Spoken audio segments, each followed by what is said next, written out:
आपला सांबार, चटणी आणि इडली झाली आहे रेडी. जर तुम्हाला ही रेसिपी आवडली तर जाऊन माझ्या पेजला नक्की फॉलो करा, कमेंट करायला विसरू नका. बाय. साठी लागणारं साहित्य आहे तर इथे तूर डाळ आहे, मूग डाळ आहे, मसूर डाळ आहे आणि त्याच्यासाठी फोडणीसाठी लागणारं साहित्य टमाटर, एक कांदा, अद्रक आणि लसूण कोटून घेतलेला आहे, दुधी आहे, भोपळा आहे आणि शेवग्याची शेंग आहे आणि इथे मी चिंच टाकली आहे हे भिजत. तर चला पटापट ह्याची रेसिपी बनवूया. डाळी आहेत ना मिक्स करून घेऊया कारण का आपल्याला त्या 3-4 पाण्यातून धुवून घ्यायच्या आहेत. कुकर ठेवला आहे, कुकरमध्ये आपण पटकन सांबार आपला बनवणार आहोत. तर इथे तेल टाकलंय तर राई टाकून घेऊया. तळल्यानंतर आपण जिरं टाकून घेऊया. इथे आपण सुकी लाल मिरची घेतली आहे ती पण टाकून घेऊया आणि मिरची आणि कढीपत्ता ते पण टाकून घेऊया. कांदा हे एकजीव करून घेऊया.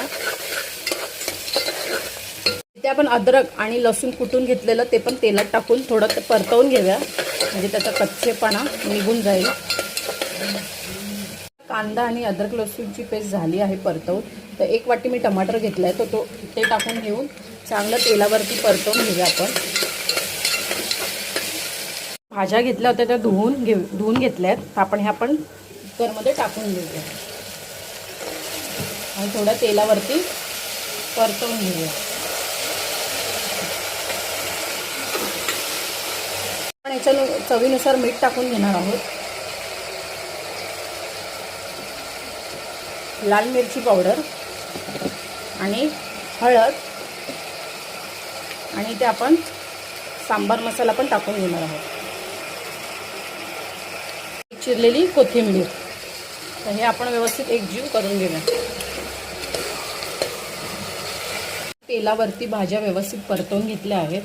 तर ही आपण डाळ टाकून घेऊया जे आपण डाळी भिजवलेल्या त्या.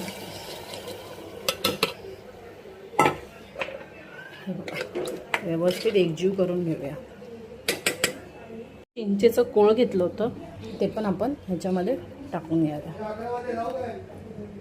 कुकर लावून घेतला आहे. आपण ह्याच्या 2 ते 3 शिट्ट्या करून घेऊया. इडलीचं बॅटर घेतलं आहे आणि ही आपण स्टीम करायला ठेवले आहेत. तर याला 10-15 मिनिटं आपण स्टीम करून घेऊया. तर आपली इथे इडली झाली आहे रेडी. इझी निघते बघा ना, हे बघा इझी सॉफ्ट स्पॉन्जी पण झाली आहे हे बघा, बघू शकता आणि इझी निघते बघा, स्पॉन्जी प्रकारे आपल्या ह्या सगळ्या इडल्या झालेल्या आहेत. चटणीसाठी आपण घेतल्या